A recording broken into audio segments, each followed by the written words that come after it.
Hello दोस्तों, नमस्कार। आप सभी का हार्दिक स्वागत है कलाम एकेडमी के यूट्यूब प्लेटफॉर्म पर। हम बात करेंगे इंग्लिश की। हम बात करेंगे उस लैंग्वेज की जो आपके लिए नई है, मेरे लिए नई है। और सबसे इम्पॉर्टेंट बात, चूँकि कोई चीज़ नई अगर होती है तो हमें उसके लिए स्ट्रगल करना होता है। तो जैसे कि मैं भी सीख रहा हूँ, आपको भी सीखने की ज़रूरत है। तो जितना आप एफर्ट्स अपने लगाएंगे उतना ही बेहतर इस पर कमांड आपका होता जाएगा। तो आज इंग्लिश में हम क्या डिस्कस करने वाले हैं? आज हम डिस्कस करेंगे एक टॉपिक, सब्जेक्ट वर्ब अग्रीमेंट। बहुत ही इंपॉर्टेंट टॉपिक है। इस टॉपिक के बारे में आज हमारा डिस्कशन होगा। देखिए, इस टॉपिक को दो और नामों से भी हम जान सकते हैं। दो और नेम्स भी इसके ले सकते हैं आप। इसी टॉपिक को आप कह सकते हैं सिंटैक्स, और इसी टॉपिक को आप कह सकते हैं कॉनकॉर्ड। तो तीनों जो नाम हमने लिए हैं वो तीनों एक ही टॉपिक के नाम हैं। अब देखिए, सब्जेक्ट वर्ब अग्रीमेंट क्यों कहते हैं, सिंटैक्स क्यों कहते हैं और कॉनकॉर्ड इसका नाम क्यों है, उसका हम डिस्कशन करते हैं। देखिए, सिंटैक्स इसलिए कहते हैं क्योंकि ये एक प्रकार से वर्ड्स का अरेंजमेंट है। किसी भी सेंटेंस में अगर आप वर्ड के अरेंजमेंट को देखोगे तो वो वर्ड का अरेंजमेंट क्या कहलाता है? सिंटैक्स। तो इसके सिनोनिम्स अगर लें आप तो इसको आप अरेंजमेंट कह सकते हो,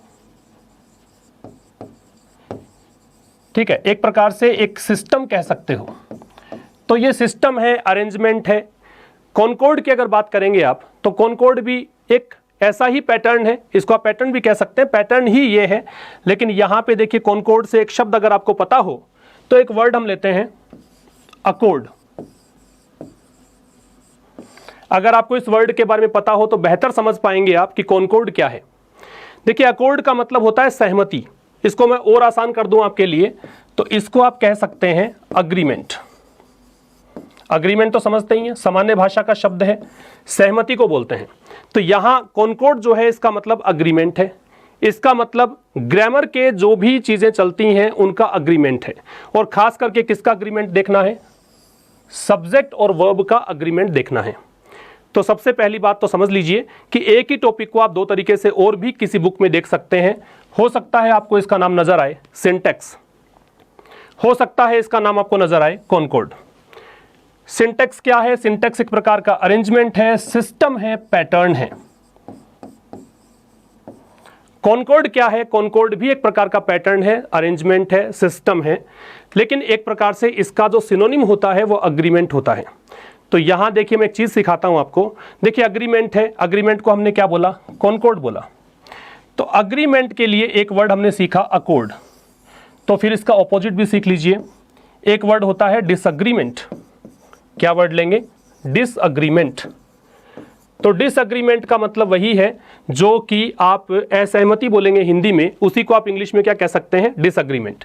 इसी को डिस्कॉर्ड भी कर सकते हैं आप। चूंकि अकॉर्ड था, इसको अगर आप डिस्कॉर्ड कर देते हैं, DISCORD, तो ये डिसअग्रीमेंट हो जाएगा।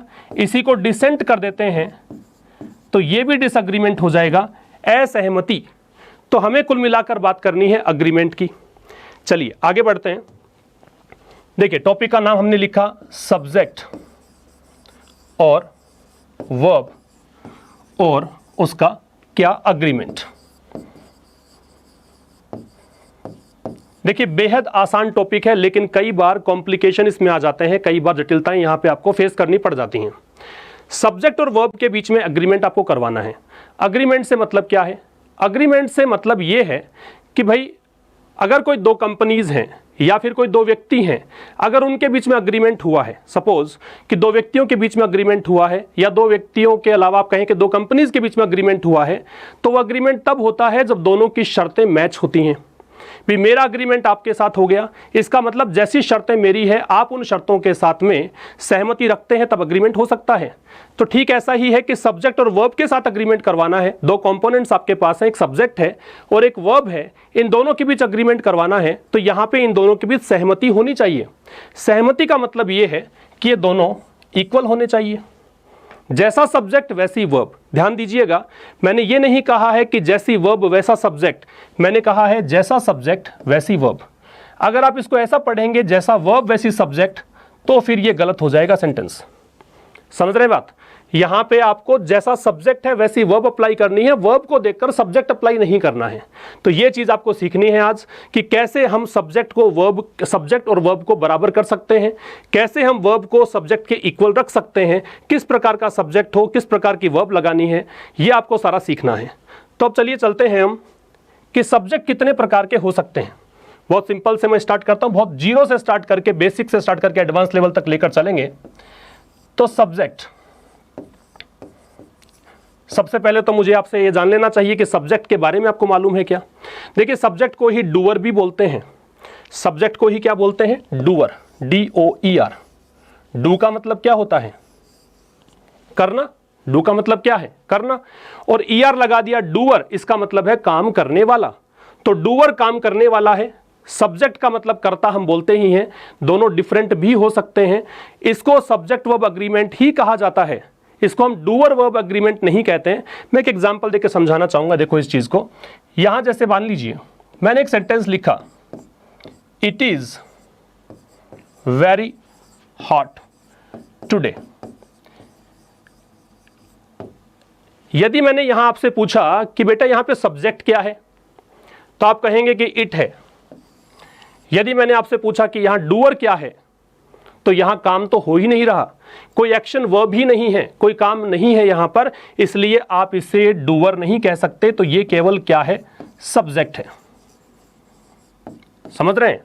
जब कोई एक्शन वर्ब नहीं है, जब कोई काम नहीं हो रहा है, मैं पढ़ा रहा हूं, आप लोग अभी पढ़ रहे हैं, तो ये एक्शन वर्ब है, ये काम चल रहा है, मैं पढ़ा रहा हूं, तो मेरा काम है पढ़ाने का, आपका काम चल रहा है पढ़ने का। तो यहां पे क्या है? आपका डूअर मौजूद है। लेकिन इस सेंटेंस में it is very hot today, यहां पर कोई भी एक्शन वर्ब नहीं है, कोई भी काम नहीं हो रहा है। इसका मतलब ये क्या है? इट यहां पे डूअर नहीं हो सकता है, इट क्या हो सकता है? सब्जेक्ट। लेकिन जब मैं कहता हूं I am taking tea, मैं चाय पी रहा हूं, तो यहां पे अगर आप पूछेंगे कि भाई आई क्या हो सकता है, तो आप कह सकते हैं कि आई डूअर हो सकता है, क्योंकि यहां पे चाय पीने का काम कौन कर रहा है। तो क्लियर कट आपको पता लगेगा कि डूअर यहां पे आई है, मैं यहां पे चाय पी रहा हूं। तो ये डिफरेंस होता है सब्जेक्ट और डूअर में। लेकिन मेरा मुख्य बात यहां पे इसके पीछे ये है, समझाने का लॉजिक ये है कि इसको डूअर वर्ब एग्रीमेंट नहीं कहा जा सकता, क्योंकि यहां पे आप ये नहीं देखते हैं कि काम करने वाला होगा तभी आप वर्ब को एग्री करवाएंगे, कोई जरूरी नहीं है। आप जिसके बारे में बात करते हैं, जो सब्जेक्ट होता है, उससे वर्ब को एग्री करवाना है। तो ये डूअर भी है, ये यहां पे सब्जेक्ट भी है, तो आप इसको केवल सब्जेक्ट वर्ब एग्रीमेंट मानकर चले। सब्जेक्ट के साथ में वर्ब को एग्री करवाना है, आपको डूअर के साथ ही करवाना है, ऐसा कोई यहां पे नहीं है। ठीक है ना? ये कॉन्सेप्ट आपको नहीं फॉलो करना है, आपको सब्जेक्ट के साथ में वर्ब को एग्री करवाना है। चलिए देखिए, बात करते हैं कि सब्जेक्ट को यहां पे दो भागों में डिवाइड कर देता हूं मैं। एक सब्जेक्ट किया मैंने सिंगुलर सब्जेक्ट, एक सब्जेक्ट क्या ले लिया मैंने? Singular subject. दूसरा सब्जेक्ट क्या होगा? प्लूरल। देखिए, संस्कृत लैंग्वेज में जब आप पढ़ते हैं ये नंबर्स, ये नंबर में तो आता है, ये वचन में आता है, इसको आप हिंदी में क्या बोलोगे? एक वचन। इसको हिंदी में क्या बोलोगे? बहुवचन। अगर आप संस्कृत में पढ़ते हो तो संस्कृत में एक वचन भी होता है, द्विवचन भी होता है, बहुवचन भी होता है। मीन संख्याएं गिनते हो तो एक से अधिक है तो दो, फिर दो से अधिक है तो उसको लेकर जाते हैं प्लूरल में, बहुवचन में। इंग्लिश में ऐसा नहीं है। इंग्लिश में या तो एक या एक से अधिक, आप उसके अंदर काउंटिंग के अंदर दो को आप शामिल नहीं करते हैं। ठीक है ना? तो या तो चीज एक है तो वो सिंगुलर है, या फिर मोर देन वन है, एक से अधिक है तो उसके लिए क्या बोलेंगे? प्लूरल है। तो इसके लिए हमने सब्जेक्ट को दो कैटेगरी में डिवाइड किया है, सिंगुलर है और प्लूरल है। ये आपको इस टॉपिक के शुरू होने से पहले पता होना चाहिए, क्योंकि मैं फिलहाल इस टॉपिक का जो बेस है वो तैयार करके दे रहा हूं कि इस टॉपिक का बेस क्या है। इस टॉपिक में जितने भी चीजें चलती हैं, मैं रूल्स नहीं कहूंगा, लेकिन जो भी लॉजिक, जो भी कॉन्सेप्ट्स, जो कुछ भी लागू होगा वो सब कुछ इसी के बेस पर चलेगा। तो सब्जेक्ट को हमने डिवाइड किया है दो पार्ट्स में, एक किया है सिंगुलर, दूसरा पार्ट क्या किया है? प्लूरल। तो चलिए देखते हैं कौन कौन से सब्जेक्ट सिंगुलर होते हैं और कौन कौन से सब्जेक्ट प्लूरल हैं। एक शब्द लिया मैंने ही, ये सिंगुलर में यूज किया जाता है, ये सब पता होने चाहिए आपको, है ना? एक लिया मैंने शी, ये सिंगुलर में आता है। एक ले लिया मैंने इट, ये सिंगुलर में आता है। किसी का भी नाम ले दीजिए, जैसे मेरा नाम आशीष है तो ये सिंगुलर में आएगा। आपका नाम कुछ भी अमित है तो सिंगुलर में आएगा, कोई भी विदेशी नाम ले लीजिए, जैसन नाम ले लिया सिंगुलर में आएगा, एलेक्स ले लिया सिंगुलर में आएगा, कोई भी नाम वो सब एक वचन में आएंगे। प्लूरल का मतलब क्या है? प्लूरल हम मानते हैं यू को, वी को, दे को, इन सबको क्या मानते हैं? प्लूरल। तो आपके सामने आ चुकी हैं चीजें कि सिंगुलर कौन कौन से हैं, प्लूरल कौन कौन से हैं। सिंगुलर में हमने लिया है ही को, शी का, इट और नेम, ये सब के सब क्या कहलाते हैं? एक वचन हैं। जबकि यू, वी और दे कैसे हैं? बहुवचन हैं। समझ गए आप? ये पता होना चाहिए आपको कि एक वचन कर्ता कौन से हैं, बहुवचन कर्ता कौन से हैं। इतना पता हो जाए आपको तो फिर आप एक चीज यहां पे जरूर आप सोच रहे होंगे कि हमने तो सुना है आई भी होता है, तो मैं किस ओर उसको लेकर जाऊं? क्या उसको सिंगुलर में लेकर जाऊं या उसको प्लूरल में लेकर जाऊं? ये यहां पे सबसे बड़ी कंफ्यूजन की बात है कि आप सिंगुलर में लेकर जाएंगे या प्लूरल में। चलिए कंफ्यूजन दूर करते हैं। देखिए आपका आई को आप लेकर जाइए दोनों साइड, आई को आप लेकर चले जाइए दोनों साइड में। आई को आप सिंगुलर भी मान सकते हैं और आई को आप प्लूरल भी मान सकते हैं। ये सिंगुलर भी है और प्लूरल भी है। अब आप पूछेंगे कि सर पता कैसे लगेगा कि भाई ये सिंगुलर है या प्लूरल है? तो इसके पीछे भी देखो बता देता हूं कि कैसे आप याद कर सकते हैं इस चीज को। अगर हम प्रेजेंट में लेते हैं, मतलब प्रेजेंट टेंस में, वर्तमान में, तो क्या है? ये प्लूरल की तरह बिहेव करेगा। क्यों? मैं उसका पीछे कारण दूंगा आपको। सॉरी, अगर पास्ट में, ये मैंने सिंगुलर लिख दिया है, अगर ये पास्ट में है तो ये बिहेव करेगा सिंगुलर की तरह। जबकि अगर ये प्रेजेंट में लेकर आप जाएंगे तो आई बिहेव करेगा प्लूरल की तरह। समझ रहे हैं बात? कि आई दोनों तरीके से यूज किया जा सकता है। एक वचन भी हो सकता है तो बहुवचन भी हो सकता है। एक वचन तब हो सकता है जब आप इसको पास्ट में लेकर जाओ, भूतकाल में लेकर जाओ, पीछे की बातों में लेकर जाओ। और ये प्लूरल हो सकता है जब इसको प्रेजेंट में लेकर आए, वर्तमान की हम बात करें। अब आप पूछेंगे सर समझ में नहीं आया। देखिए मैं एक एग्जाम्पल देता हूं आपको। जैसे मान लीजिए मैंने आई के साथ लगाया, दो ऑप्शन दिए मैंने आपको कि आप हैज लगाएंगे या हैव लगाएंगे। मैं यहां पे अलग सी बात कर रहा हूं केवल समझाने के पॉइंट ऑफ व्यू से कि कैसे पता लगाएंगे कि सिंगुलर है कि प्लूरल है। जबकि मैंने आई को ले लिया, किसके साथ? आई के साथ वॉज लगाएंगे या वर लगाएंगे। अब जरा सोचिए, थोड़ा सा यहां पे कंफ्यूजन क्लियर आपका हो जाएगा कि आई के साथ में हैज आएगा कि हैव आएगा, आई के साथ में वॉज आएगा या वर आएगा। तो आप कहेंगे कि सर आई के साथ में हमने तो हमेशा किसको देखा है? हमने हमेशा देखा है हैव को। जबकि यहां आप बात करेंगे तो आई के साथ हमने क्या देखा है? वॉज को। कुछ कहेंगे कि सर वर भी देखा है हमने तो बेटा वो जो वर देखते हैं आप वो कंडीशनल सेंटेंस में देखते हैं।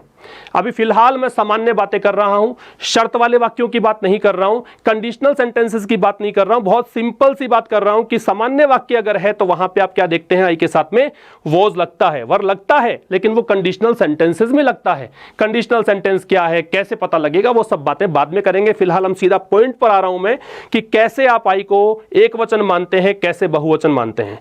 अगला मेरा प्रश्न आपसे कि भाई कैसे यहां पे हैव जो है उसको क्या कहा जाता है? अगर वर्ब की कैटेगरी डिसाइड करूं, अगर वर्ब को बांट दूं एक वचन और बहुवचन में, तो आप कैसे पता लगाएंगे कि हैव जो है वो एक वचन है कि बहुवचन है? तो शायद आपने स्कूलिंग में पढ़ा हो, शायद आपने कहीं समझा हो इस चीज को कि हैव को मानते हैं क्या? प्लूरल। और वॉज को मानते हैं क्या? सिंगुलर। एक और प्रश्न मेरा आपसे कि हैव कैसा है? प्रेजेंट में है कि पास्ट में है? किस में है बताइए? हैज, हैव जो है वो हैज और हैव प्रेजेंट में आते हैं कि पास्ट में आते हैं? फिर आप कहेंगे सर प्रेजेंट में आते हैं। तो चलो ये किस में है? प्रेजेंट में। और ये किस में आता है? वॉज और वर? पास्ट में। तो ये आ गया पास्ट में। अब आप देखिए, मैंने कहा था कि आई बिहेव करता है एक वचन की तरह जब किसमें होता है? पास्ट में। तो ये पास्ट में आ गया तो भैया ये बना दिया मैंने इसको एक वचन। और जब ये प्रेजेंट में था तो हमने बहुवचन क्रिया का प्रयोग किया है। इसका मतलब इसकी प्रकृति कैसी है? प्लूरल है। तो इस प्रकार से आप आई को समझ सकते हैं कि सिंगुलर भी हो सकता है तो कैसा हो सकता है? प्लूरल भी हो सकता है।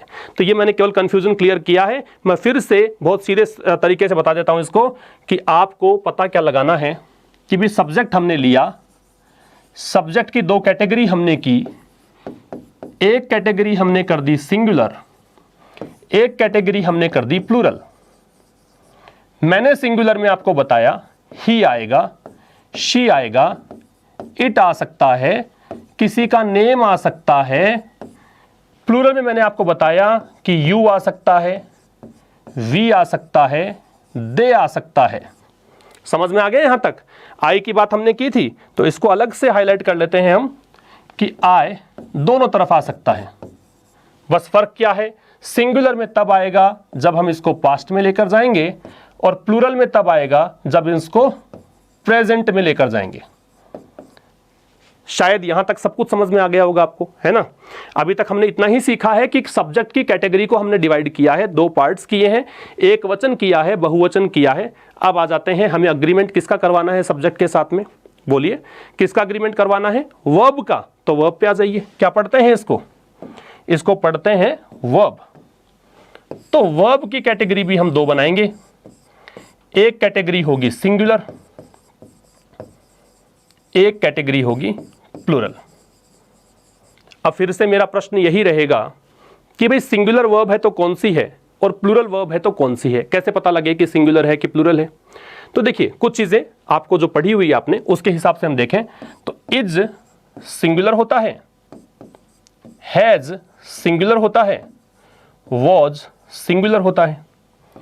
इज का प्लूरल करोगे तो आर बनेगा, हैज का प्लूरल करोगे तो हैव बनेगा, वॉज का प्लूरल करोगे तो वर बनेगा। क्लियर है यहां तक कि मैंने वर्ब को भी दो कैटेगरी में डिवाइड कर दिया, सिंगुलर किया है, प्लूरल किया है। सिंगुलर वर्ब्स में मैंने लिया है इज को, हैज को, वॉज को। प्लूरल में मैंने लिया है आर, हैव और वर। अब देखिए, जैसे सब्जेक्ट में हम कंफ्यूज हुए थे कि आई दोनों कैटेगरीज में जा रहा था, यहां पे एक कंफ्यूजन आपके सामने फिर से आएगा।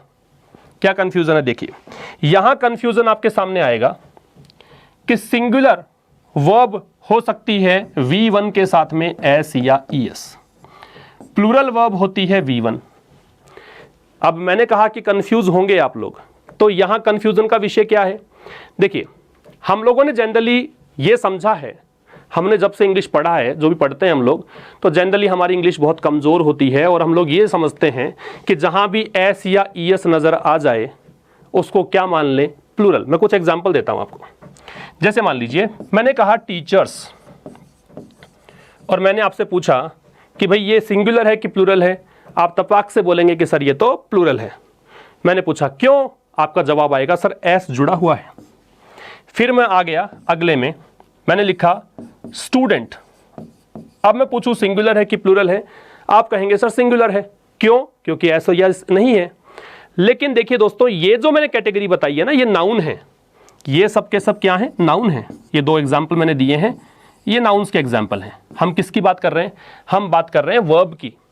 वर्ब में नाउन का उल्टा केस देखना है आपको। वर्ब में नाउन का बिल्कुल ऑपोजिट, कम से कम इस बेसिस पर। तो कौन सा बेसिस? देखो, आपको ये चीज़ याद रखनी है, आपको ये चीज़ लिख लेनी है। पेन और नोटबुक तो लेकर बैठे होंगे ज़रूर से आप, क्योंकि जब भी क्लास हो पेन नोटबुक लेकर बैठिए, बिल्कुल ऑफलाइन क्लासरूम की तरह। जैसे जैसे बताता जाऊं वैसे वैसे नोट भी करिए, लेकिन जब कहूं नोट करना है तभी नोट करना है, ठीक है ना? देखो बेटा, यहां पे हमने लिया, जब वर्ब के साथ में आप एस या ES जोड़ते हैं तो वर्ब बनती है प्लूरल, सॉरी सिंगुलर। वर्ब कैसी बन जाएगी? सिंगुलर। जब वर्ब के साथ में एस और ES जोड़ोगे तो वर्ब बन जाएगी सिंगुलर। जब आप वर्ब की जगह पे लेते हैं नाउन को, आपने ले लिया नाउन, और नाउन के साथ आपने जोड़ दिया एस या ES, तो नाउन कैसी बन जाएगी? प्लूरल। ये ध्यान रखिएगा, कंफ्यूज नहीं होना है। मैं कुछ एग्जांपल्स दूंगा आपको, और मैंने अक्सर देखा है कि स्टूडेंट कंफ्यूज हो जाता है, यहां पे आके स्टक हो जाता है, फंस जाता है कि एस या ES देखा, हमने मान लिया कि प्लूरल था। नहीं, ऐसा नहीं होता। वर्ब के साथ में एस या ES देखते हो तो वर्ब कैसी है? सिंगुलर है। नाउन के साथ देखते हो तो नाउन कैसी है? प्लूरल है। चलो बताना। मैंने लिखा गोज, कैसी वर्ब है? सिंगुलर है या प्लूरल है? मैंने लिख दिया बॉयज, सिंगुलर है या प्लूरल है? मैंने कर दिया प्लेज, सिंगुलर है कि प्लूरल है? तो देखिए, ये वर्ब है, इसलिए इसको आप क्या कहेंगे कि ये सिंगुलर है, क्योंकि वर्ब में ES जुड़ा हुआ है। ये बेटा नाउन है ना? क्यों है नाउन, वो हम कभी नाउन टॉपिक पढ़ेंगे तब डिस्कस करेंगे इस बारे में। ये नाउन है तो ये यहां पे देखो नाउन, ये वर्ब क्यों नहीं है ये बता देता हूं, बहुत आसान सा है, समझिएगा इस चीज को। वर्ब हर उस शब्द को कहते हैं, लिख लीजिएगा, वर्ब हर उस शब्द को कहते हैं जिनकी तीनों फॉर्म्स बनती है। हम लोग पढ़ते हैं ना first form, second form, third form, हालांकि उसको बोला जाना चाहिए present form, past participle form, इस तरह से बोलना चाहिए। तो जो भी हम पढ़ते हैं फर्स्ट सेकंड थर्ड फॉर्म, उसमें अगर लेकर जा सकते हो तो वो वर्ब हो सकती है। नाउन के साथ ये विशेषता लागू नहीं होती है, याद रखना हमेशा। तो देखो गो के साथ हमने किया, गो वेंट गोन बनता है, गो वेंट गोन। बॉय के साथ बनता है क्या, बॉयड बॉयड, नहीं बनता ना। तो जिस शब्द के साथ में सेकंड और थर्ड फॉर्म नहीं बन सकती है तो वो शब्द जो है वो वर्ब नहीं होगा। तो वर्ब नहीं होगा, तो मैंने तो केवल चर्चा ही दो की है, नाउन और वर्ब, फिलहाल के लिए बता रहा हूं केवल, याद रखना, इस तरीके से पता लगा सकते हो। तो ये नाउन है, नाउन है तो बेटा कैसा हो गया, प्लूरल। प्लेज, प्लेज वर्ब है, एस जोड़ा है, प्लेड, प्लेड सेकंड और थर्ड फॉर्म बनती है, वर्ब है, एस जोड़ दिया, कैसा हो गया, सिंगुलर। तो ये आप एक बार जरूर नोट कर लीजिएगा कि कौन से सब्जेक्ट सिंगुलर है, कौन सा प्लूरल है, कौन सी वर्ब सिंगुलर है, प्लूरल है। दो कंफ्यूजन के पॉइंट मैंने रेड कलर में लिखे हुए हैं कि आई पास्ट टेंस में जाएगा तो सिंगुलर की तरह बिहेव करेगा, प्रेजेंट में आएगा तो प्लूरल की तरह बिहेव करेगा। फिर वर्ब की हमने बात की कि वर्ब में एस और एस जुड़ेगा तो फिर वो सिंगुलर बन जाएगी, और एस और एस हटेगा तो प्लूरल बन जाएगी। ये चीजें आपको नोट कर लेनी है। इसके बाद में फिर हम इसका जो बेस तैयार हमने किया है इस पर कुछ एग्जाम्पल लेकर इस टॉपिक को आगे बढ़ाते हैं, जरूर से इसको नोट कर लीजिए। तो देखो अब हम बात कर लेते हैं इसके बारे में आगे। देखो अब मान लीजिए मैंने एक एग्जाम्पल दिया, मैं इंडक्टिव मेथड यूज कर रहा हूं यहां पे, खैर वो मेथड क्या है उसकी बात हम बाद में कर लेंगे, कि कैसे, देखो एग्जाम्पल लेके हम समझेंगे और वो एग्जाम्पल कैसे बना उसके बारे में बात करेंगे। मैंने मान लीजिए एक एग्जाम्पल लिया, मैं केवल समझाना चाह रहा हूं फिलहाल कि कंफ्यूज कहां होंगे आप।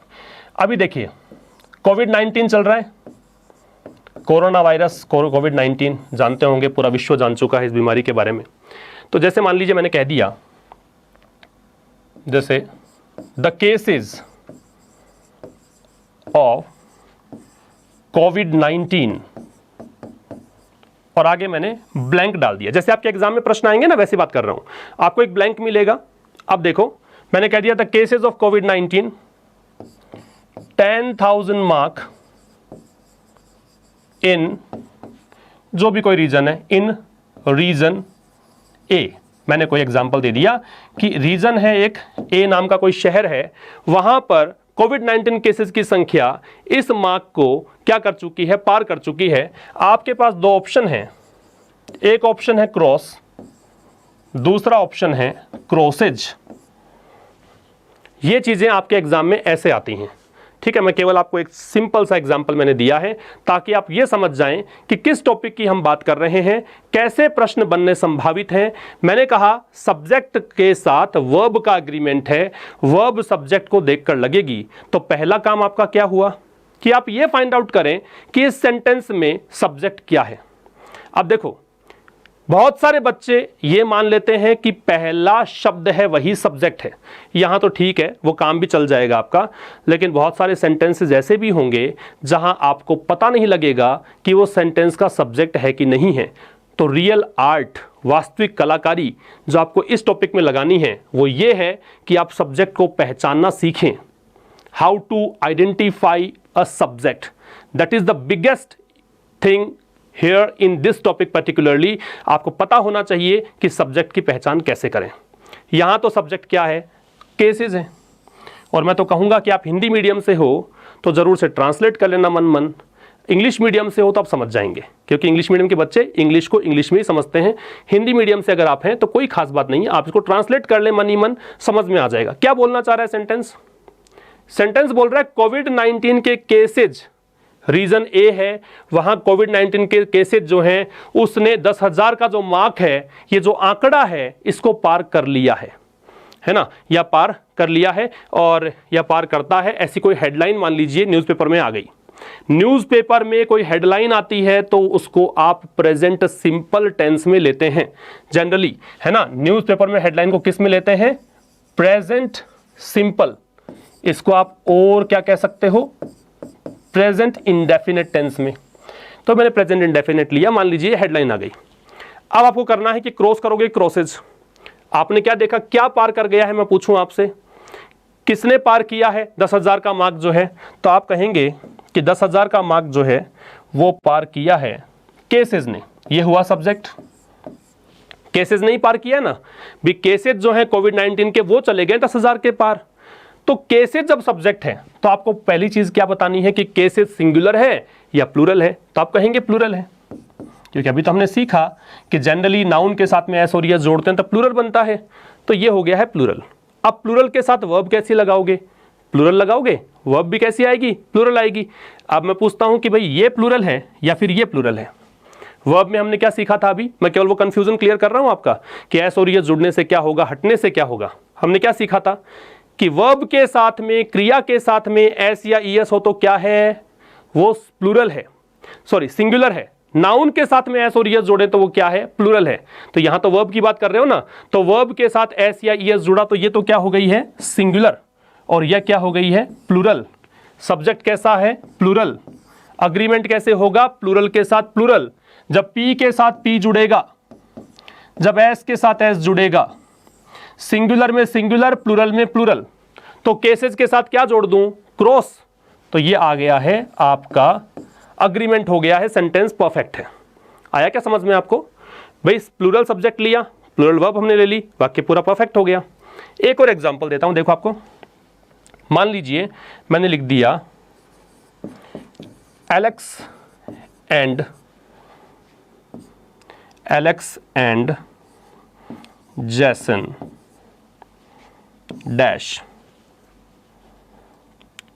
टुगेदर, और यहां मैंने आपको दो ऑप्शन दे दिए कि आप लिव लगाएंगे या लिव्स लगाएंगे। तो सबसे पहले आपको पता लगाना है कि ये सब्जेक्ट कैसे हैं। तो यहां क्या कहना था, लिव का मतलब रहना, तो एलेक्स और जैसन नाम के दो शख्स हैं, साथ में रहते हैं, ये सेंटेंस बोलना चाह रहा है ना। एलेक्स और जैसन नाम के दो व्यक्ति हैं, साथ में रहते हैं। कितने व्यक्ति हैं, दो व्यक्ति हैं। दो व्यक्ति हैं तो वर्ब कैसी, मतलब सब्जेक्ट कैसा हुआ, सब्जेक्ट का प्रकृति कैसी हो गई, तो सब्जेक्ट यहां पे दोस्तों हो गया है प्लूरल। तो वर्ब कैसी लगाओगे, वर्ब भी लगाओगे प्लूरल। प्लूरल वर्ब कौन सी है पता लगाना है आपको, तो वर्ब की फर्स्ट फॉर्म को हम क्या बोलते हैं, प्लूरल। वर्ब की फर्स्ट फॉर्म में एस और यस है तो क्या बोलते हैं, सिंगुलर। तो प्लूरल वर्ब लगाएंगे तो क्या लगा देंगे, लिव। मैंने बहुत ही सामान्य सा एग्जांपल देके समझाया है कि वो जो एक कंफ्यूजन का पॉइंट है वो यहाँ पे क्लियर आप कर लीजिए, और मुझे लगता है कि क्लियर आपने कर लिया होगा। तो अब तक हमने क्या बात की है, अब तक हम बहुत सिंपल चीजें सीख कर आए हैं कि सब्जेक्ट है तो दो प्रकार होते हैं, सिंगुलर होता है, प्लूरल होता है। सिंगुलर कौन से हैं, प्लूरल कौन से हैं। वर्ब के प्रकार किए हैं, सिंगुलर, प्लूरल। सिंगुलर वर्ब्स कौन सी हैं, प्लूरल कौन सी हैं। फिर मैंने कहा कि आई जो है वो दोनों तरीके से यूज किया जा सकता है, आई सिंगुलर भी हो सकता है, प्लूरल भी हो सकता है। जब आप पास्ट में लेकर चलते हो तो सिंगुलर है, जब प्रेजेंट में लेकर चलें तो प्लूरल है। वैसे ही फर्स्ट फॉर्म अगर है तो वो प्लूरल है, एस और एस जुड़ेगा तो वो सिंगुलर है। यहां तक क्लियर अगर आपका है तो ये टॉपिक आपको समझ में आ गया है, ये टॉपिक आपको आ गया है, बिल्कुल बहुत आसान हो गया टॉपिक ये, अगर आपको इतना समझ में आ गया है तो। चलो कैसे आ गया है, शायद आपको लग रहा होगा कितना आसानी से कैसे आएगा। चलिए बात करते हैं। देखो अब मैं यहां पे एक एक एग्जांपल देके आपको समझाऊंगा कि क्या कॉन्सेप्ट काम करता है। सबसे पहला कॉन्सेप्ट हम यहां पे शुरू करते हैं कि कैसे, देखो आपको पता लगाना है। देख लीजिए, मान लीजिए मैंने सेंटेंस लिया, एक सेंटेंस लिया, राघव एंड हिज ब्रदर, और मैंने कर दिया blank, Raghav and his brother, और कर दिया अ लाई, और दो ऑप्शन दे दिए, टेल एंड टेल्स। अगले एग्जाम्पल में करते हैं। मैंने एक सेंटेंस लिखा ए एंड बी, और फिर मैंने लिख दिया माय फॉल्ट्स और देखिए साथ साथ में मैं कोशिश करूंगा, बहुत पहली क्लास है, बिल्कुल पहली क्लास से स्टार्ट किया है हमने यहाँ पे, तो मैं कोशिश करूंगा धीरे धीरे इसके स्तर को बढ़ाने की। मैं कोशिश करूंगा कि आपकी वोकैबुलरी भी एनरिच हो। जितनी अच्छा शब्दकोश हमारा होता है, जितना अच्छा हमारा कॉम्प्रीहेंशन होता है, उतना ही अच्छा हमारी इंग्लिश होती है। ये सब चीज़ें क्या है मैं बताऊंगा आपको, लेकिन जितने वर्ड्स मैं बताऊं, जो भी एक नई चीज़ लिख दूं वो नोट ज़रूर करना। जो मैं बता रहा हूं कॉन्सेप्ट्स वो ज़रूर नोट करना, लेकिन मैं जब कहूं तब नोट करना, ऐसे नोट मत करना। A and B dash my faults, मैंने यहां पे दो ऑप्शन डाल दिए। एक ऑप्शन डाल दिया है ओवरलुक, एक ऑप्शन डाल दिया है ओवरलुक्स। तीसरे सेंटेंस में आते हैं। एक सेंटेंस मैंने लिख दिया बी एंड सी डैश क्रॉनीज, और आपके पास दो विकल्प हैं, इज आएगा या आर आएगा। अगला सेंटेंस लिख लेते हैं सी एंड डी, और लिख दिया मैंने C and D dash there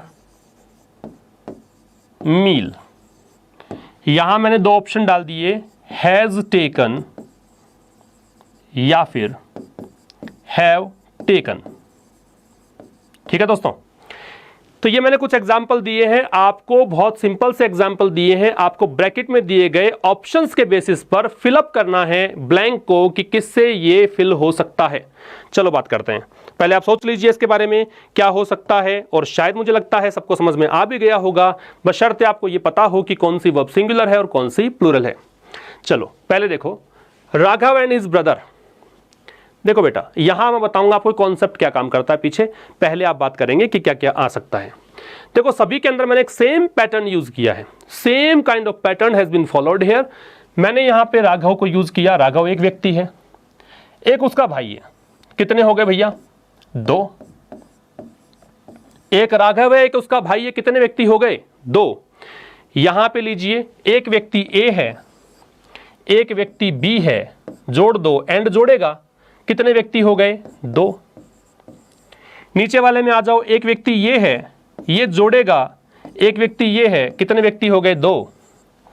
एक व्यक्ति ये हो गया, एक डी है, जोड़ेगा, दो व्यक्ति हो गए। जब आप दो बता रहे हैं, मैंने आपको शुरुआत में ही ये कहा था कि संस्कृत लैंग्वेज की बात तो छोड़ दीजिए, इंग्लिश में एक से अधिक जितना भी है वो क्या होता है? प्लूरल। क्या होता है? प्लूरल। तो ये सब क्या बन गए? प्लूरल। हमारी चॉइस क्या होनी चाहिए? हमें क्या करना है? अग्रीमेंट करवाना है। हमें सब्जेक्ट के साथ में वर्ब को लगाना सीखना है। तो वर्ब लगानी है तो वर्ब कैसी आएगी? प्लूरल। समझ रहे हैं आप? यहाँ पे मैं बता दूंगा कि क्या डेफिनेशन बनती है, किस तरीके से आपको रूल नोट करना है, ये कॉन्सेप्ट नोट करना है। फिलहाल तो इतना समझो, मैं बता रहा हूँ, वे समझ में आपको आ जाए कि दो सब्जेक्ट है, इट मीन्स सब्जेक्ट कैसे हैं? प्लूरल। वर्ब कैसी आएगी? प्लूरल। तो उठा कर लेकर आइए। पहले सेंटेंस में प्लूरल क्या है? ये वाला, क्योंकि वर्ब की फर्स्ट फॉर्म हमने क्या सीखी है? प्लूरल होती है। दूसरे सेंटेंस में ओवरलुक प्लूरल है, क्योंकि वर्ब की फर्स्ट फॉर्म है तो प्लूरल है। तीसरे सेंटेंस में आर प्लूरल है, मैं ठीक कर रहा हूं क्या? ध्यान रखिएगा जरूर से।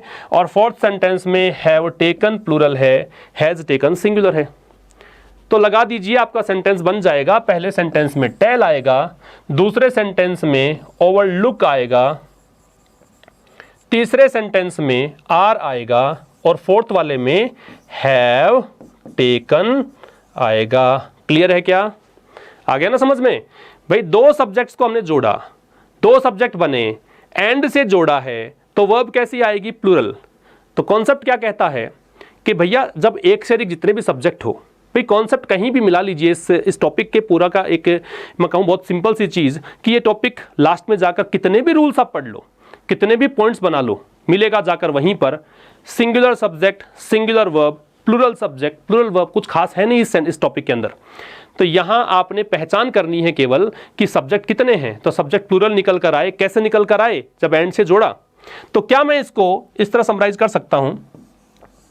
एक सब्जेक्ट, दूसरा सब्जेक्ट, बीच में एंड, वर्ब कैसी?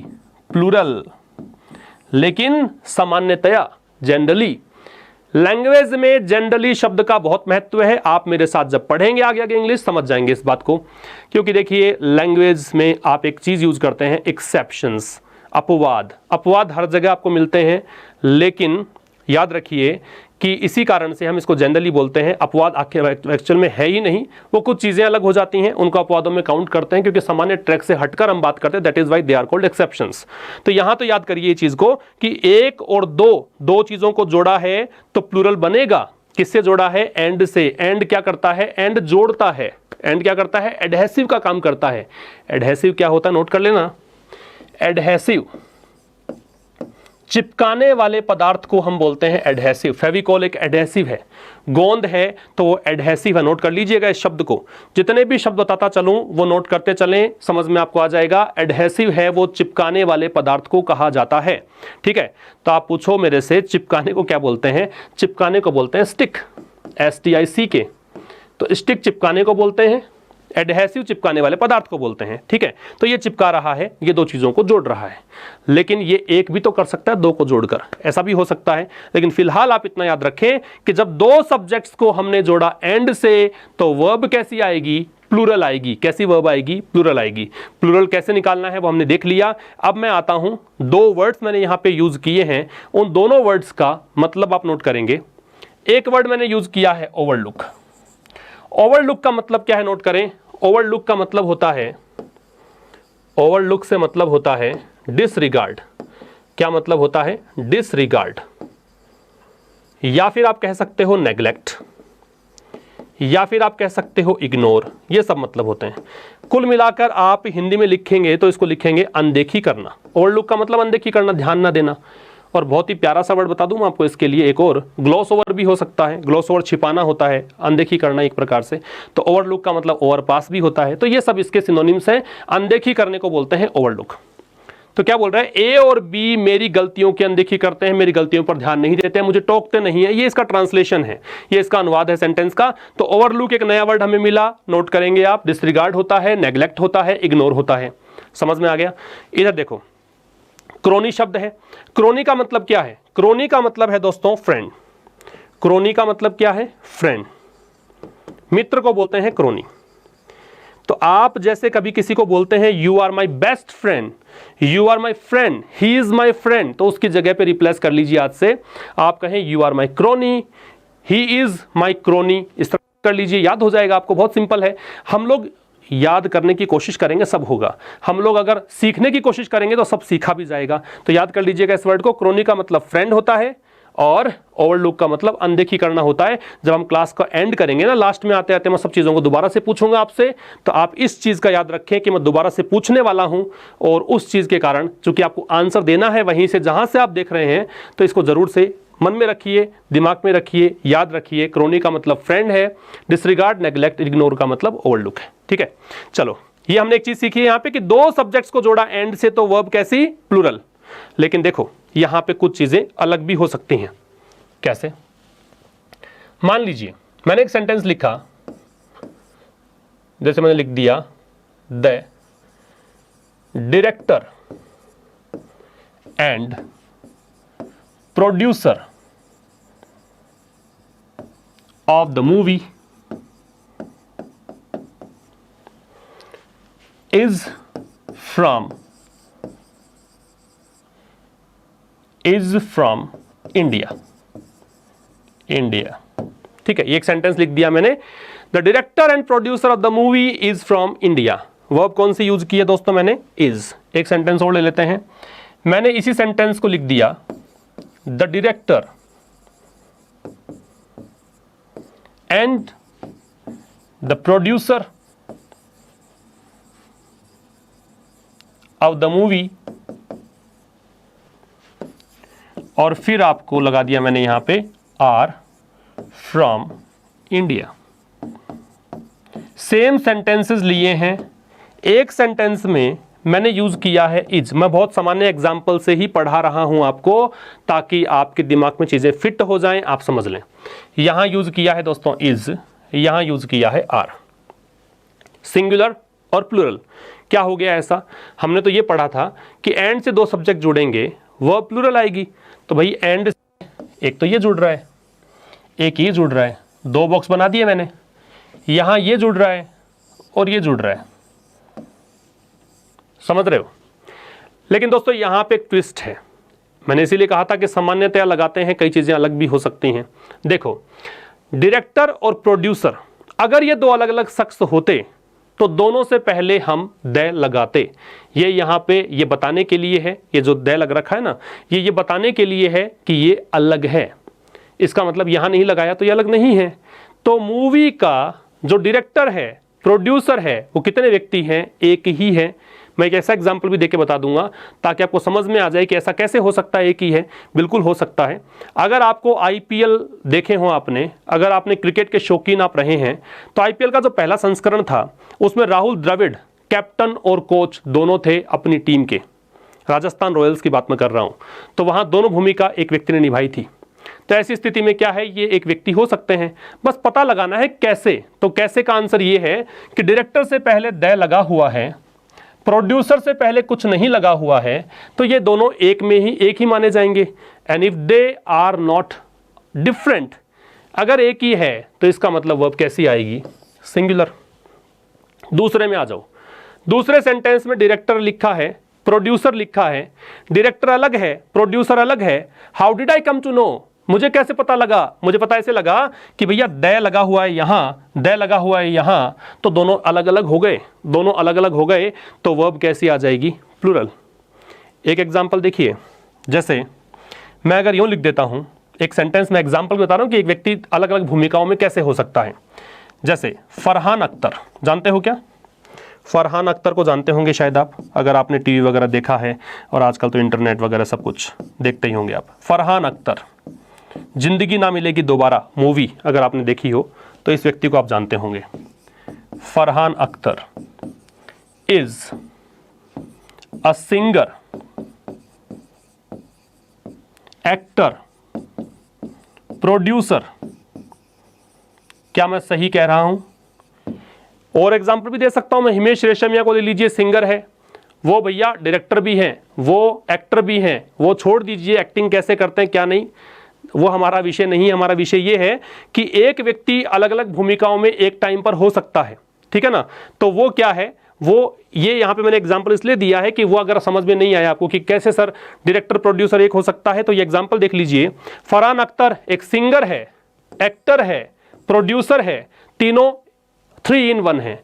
तो यहाँ पे इज लगाया है मैंने फरहान अख्तर के लिए, समझ रहे हो ना। यहाँ मैंने क्या लगाया है? इज लगाया है, ठीक है। मैं पढ़ा रहा हूं, टीचर हूं, मैं आपका साथ दे रहा हूं, आपका साथी हूं। एक ही टाइम पर मैं टीचिंग भी कर रहा हूं, आपका साथ भी दे रहा हूं, तो मैं क्रोनी भी हो गया, मैं टीचर भी हो गया। दोनों एक ही भूमिका में, एक व्यक्ति 2 भूमिकाओं में हो सकता है एक टाइम पर। इसलिए इसको समझाने के लिए मैंने एग्जांपल लिया है ये, तो इसलिए ध्यान रखिए। तो बस इतना सी बात है, पता कैसे लगे, पता लगाने का तरीका। तो यहां पे समराइज कैसे करोगे इस पॉइंट को? आप लिखेंगे ये एक बॉक्स, ये बीच में इसका चिपकाने वाला पदार्थ। क्या बोला था चिपकाने वाले पदार्थ को? बताओ क्या बोला था? एडहेसिव। तो ये एडहेसिव हो गया। और ये भी एक और लगा दिया मैंने, सब्जेक्ट। 2 सब्जेक्ट हो गए, एक सब्जेक्ट ये जोड़ने वाला, दूसरा सब्जेक्ट। अब देखो, इससे पहले मैंने लगा दिया आर्टिकल। आर्टिकल समझते हो ना, ए एन दे, इनको आर्टिकल बोलते हैं। डिटरमिनर कैटेगरी में आता है, वैसे डिटरमिनर्स बोलते हैं इनको, लेकिन आप आर्टिकल याद कर रखो, कोई बात नहीं है। यहां आर्टिकल नहीं लगाया कि कैसा वर्ब लगाओगे? सिंगुलर। यहां देखो 2 बॉक्स मैंने किए, एंड लगा दिया बीच में जोड़ने वाली चीज। यहां भी आर्टिकल है, यहां भी आर्टिकल है। आर्टिकल मतलब ए नहीं है, एन भी है, द भी है। वैसे तो एन आर्टिकल होता ही नहीं है, ए का ही रूप होता है अलग से, फोनोलॉजिकल वेरिएंट है, वो छोड़ दीजिए बात। एक बार इतना समझ लीजिए, ए एन द की बात मैं कर रहा हूं। तो यहां पे ए जो है वो यहां पे आर्टिकल को रिप्रेजेंट करने के लिए मैंने ए लिखा है। तो आर्टिकल यहां भी है, आर्टिकल यहां भी है, तो वर्ब कैसी आएगी बेटा? प्लूरल आएगी। समझ में आया क्या? आ गया ना समझ में? भी बहुत सिंपल सी बात मैंने की है यहां पे कि अगर 2 सब्जेक्ट एंड से जुड़े हैं, एक से पहले आर्टिकल है, दूसरे से पहले आर्टिकल नहीं है, तो वर्ड्स को जो सब्जेक्ट्स आपने लिए हैं उनको क्या मानोगे? एक ही है। अगर दोनों से पहले आर्टिकल लगाया है तो वर्ब को कैसा मतलब क्या मानोगे उनको? कि वो अलग अलग शख्स हैं, अलग अलग हैं तो वर्ब प्लूरल, एक ही है तो वर्ब सिंगुलर। तो ये उसका एक अलग से स्टेप हमने पढ़ लिया है। नोट कर लीजिए इसको, आप स्क्रीनशॉट ले लो। नोट करने का मतलब ये है, बाद में नोट करते रहना इसको आप, है ना। स्क्रीनशॉट ले लीजिए इसका। चलो बेटा आगे देखते हैं इसको। ये हमने पढ़ ली है, उससे एक एडवांस फॉर्म, इससे आगे बात करते हैं। सॉरी, इससे आगे की बात करते हैं। देखो, अगर मान लीजिए मैंने एक सेंटेंस लिखा, देखो हम लोग एक चीज रटते हैं, ये सब्जेक्ट ऑफ एग्रीमेंट ऐसा नहीं है फर्स्ट टाइम पढ़ा रहा हूं मैं आपको, आपने स्कूल में पढ़ा, अपने कॉलेज लाइफ में आके पढ़ा होगा, फर्स्ट ईयर में तो खैर जनरल इंग्लिश आती ही है। आपने कॉम्पिटिटिव एग्जाम का अगर आप हिस्सा रहे हैं, किसी भी इंस्टीट्यूशन में आपने पढ़ा हो, खुद से आपने बुक्स पढ़ी हो, तो डेफिनेटली ये आपने टॉपिक पढ़ा होगा, है ना। पहली बार नहीं पढ़ रहे हैं आप, लेकिन देखो आप एक चीज रटते हैं, रटना नहीं है सबसे पहली बात। क्यों नहीं रटना है, उसके पीछे देखो लॉजिक क्या है वो बताता हूं आपको। जैसे मान लो मैं एक सेंटेंस लिखता हूं, bread and butter dash my favourite breakfast. बहुत सिंपल सा लिखा है सेंटेंस। फिर से मैं ये बताना चाहता हूं कि इंग्लिश पराई नहीं है, इंग्लिश अपनी है। मैंने शुरुआत में बात की थी ना मेरी है ना तुम्हारी है, अब मैं कह रहा हूँ पराई नहीं है, क्योंकि पढ़ते हुए टाइम भी तो हो गया, आधा पौन घंटे से पढ़ रहे हैं, अब नई नहीं है, पुरानी हो गई, टाइम बिताया हमने इसके साथ में। तो bread and butter dash my favourite breakfast. अब यहां मैं आपको ऑप्शन देता हूं कि इज लगाओगे कि आर लगाओगे, ठीक है। आगे देखो, एक लिख दिया मैंने, राइस एंड करी, राइस एंड करी डैश अ स्टेपल। ये स्टेपल क्या है बता दूंगा, लिख लो एक बार तो, स्टेपल फूड ऑफ, या इन नॉर्थ इंडिया कर दो, एक ही बात है, इन नॉर्थ इंडिया कर देता हूं, इन नॉर्थ इंडिया। फिर से आपको ऑप्शन दे रहा हूं मैं, इज लगाओगे कि आर लगाओगे, ठीक है। आगे आ जाते हैं, राइस एंड करी डैश डिफरेंट आइटम्स। इज लगाओगे या आर लगाओगे। मैं यहां बताने की कोशिश ये कर रहा हूं कि हमें रटना नहीं है, रटी हुई चीजें हमें धोखा दे सकती हैं। कैसे, यहां पे जान लीजिए आप। देखिए, आपने एक चीज देखी होगी, आपने ये सब्जेक्ट ऑफ एग्रीमेंट में रूल पढ़ा होगा कि कुछ पेयर वर्ड्स होते हैं। कौन से वर्ड्स होते हैं? Pair words. पेयर वर्ड्स का मतलब क्या है? वो शब्द जो पेयर के रूप में आए, वो शब्द जो जोड़े के रूप में आए, वो शब्द जो युग्म के रूप में आए। ब्रेड एंड बटर पेयर है, राइस एंड करी पेयर है, राइस एंड करी पेयर है। हमने पढ़ा पेयर वर्ड्स क्या करते हैं, सिंगुलर वर्ब लेते हैं अपने साथ। हमें बचपन से यही पढ़ाया गया, शायद हमने बुक्स में यही पढ़ा कि जब पेयर वर्ड हैं तो वहां पे सिंगुलर लगा दो, तो आपके हिसाब से इज आ जाएगा, आपके हिसाब से इज आ जाएगा और आपके हिसाब से इज आ जाएगा। लेकिन यहां पे एक धोखा है, एक चीज ने आपको यहां पे धोखा दिया है। लास्ट वाला जो एग्जाम्पल है वहां दोस्तों इज नहीं आएगा, आर आएगा। क्या आएगा? आर। इज नहीं आएगा। प्रश्न उठा है, दिमाग में क्वेश्चन मार्क लग गया होगा, क्यों? बात करते हैं क्यों की। देखो, इसको ऐसे याद मत करो आप कि पेयर वर्ड है, सिंगुलर, प्लूरल, नो, ऐसा नहीं। आप ऐसे याद करो ना कि सब्जेक्ट, रियल सब्जेक्ट पहचाना। मैंने शुरुआत इसी चीज से की थी कि you have to find out the real subject in the given sentence. अगर आपने पता लगा लिया कि रियल सब्जेक्ट क्या है तो बहुत आसान चीजें हैं। पहला सेंटेंस देखा, bread and butter is my favourite breakfast. क्या चीज की बात कर रहा है भैया? ये ब्रेड एंड बटर जो है मेरा पसंदीदा ब्रेकफास्ट है, मेरा पसंदीदा नाश्ता है। तो क्या नाश्ता जो है उसको काउंट थोड़ी ना करेंगे आप? काउंटेबल नहीं है ना ब्रेकफास्ट, तो काउंटेबल नहीं है, इसकी बात कर रहा है, इस कारण से सिंगुलर लगाया मैंने। समझ में आ रही है? लॉजिक यहां नहीं, लॉजिक वहां छिपा है। फेवरेट ब्रेकफास्ट को देखकर मैंने लगाया इज। सेकंड में आ जाओ, राइस एंड करी dash a staple food in north India. Staple की बात करते हैं। स्टेपल का मतलब है वो भोजन जो कि प्रतिदिन रूटीनली जो भोजन बनाया जाता है, रूटीन के तौर पर खाया जाता है, उसको बोलते हैं स्टेपल फूड। स्टेपल का मतलब ये है जो दिनचर्या का एक हिस्सा है भोजन, जैसे हम दाल रोटी खाते हैं, दिनचर्या का हिस्सा है, वो स्टेपल फूड है। तो ये कह रहा है राइस और करी जो है एक स्टेपल फूड है नॉर्थ इंडिया में। भैया अस्टेपल फूड दे रखा है। अब आप कहोगे फूड से पहले तो ए आता ही नहीं है, नहीं लगता है, लेकिन अंग्रेजी है भैया, हर जगह पे चीजें अलग अलग होती हैं। यहाँ अस्टेपल फूड इसलिए कि मैंने विशेष काइंड के भोजन की बात की है, स्टेपल की बात की है, सामान्य भोजन की बात नहीं की है। सामान्य जब तक है तब तक तो कोई आर्टिकल मत लगाना, थोड़ा सा विशेष हो जाए तो कुछ फर्क पड़ता है, इसलिए आर्टिकल लगाया है। मैं विस्तार चर्चा नहीं करूंगा, टॉपिक चल रहा है सब्जेक्ट ऑफ एग्रीमेंट, एक टॉपिक पर बेस्ड रहेंगे, फोकस्ड रहेंगे, ज्यादा बेहतर समझ में आएगा। तो राइस एंड करी जो है वो स्टेपल फूड है नॉर्थ इंडिया में। तो यहां पे इज लगाया मैंने, क्यों? क्योंकि मैं बात इसकी कर रहा हूं, स्टेपल फूड की। किसकी बात कर रहा हूं? स्टेपल फूड की। स्टेपल फूड कितने हैं? एक ही भोजन की बात कर रहा हूं, इज लगा दिया, तो यहां लॉजिक छिपा है, यहां लॉजिक नहीं छिपा था। तीसरा सेंटेंस में आ जाओ, राइस और करी, करी का मतलब कड़ी, समझते होंगे आप, राइस एंड राइस का चावल, करी का कड़ी, ये दोनों अलग अलग आइटम्स हैं। अलग अलग ही तो है, चावल अलग होता है, राइस अलग, करी अलग होती है। तो राइस और करी को मैंने अलग अलग बता दिया कि ये अलग और वो अलग, अलग कर दिए तो कितने आइटम्स हो गए? 2। And we know very well that more than one is counted is included in plural category. If it is plural, then we have to place plural verb. और plural verb अगर है तो यहां पे क्या जाएगा? R. समझ में आया? ये भी देखो लॉजिक यहां नहीं था, लॉजिक यहां था। डिफरेंट आइटम्स, आइटम्स में लॉजिक छिपा था।